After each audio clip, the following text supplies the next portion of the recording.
Some days I get up with my hair like this, like it's a fuzzball. It's crazy, this crazy mop on the head. I decided today is definitely a hair spa day and a great conditioning hair spa.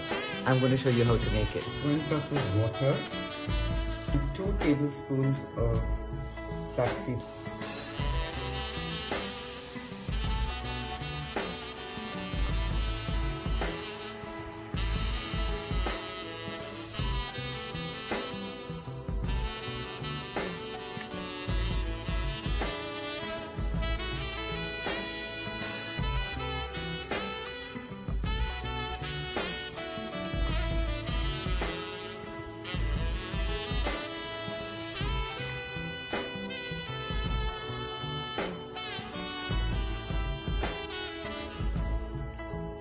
Well, here it is.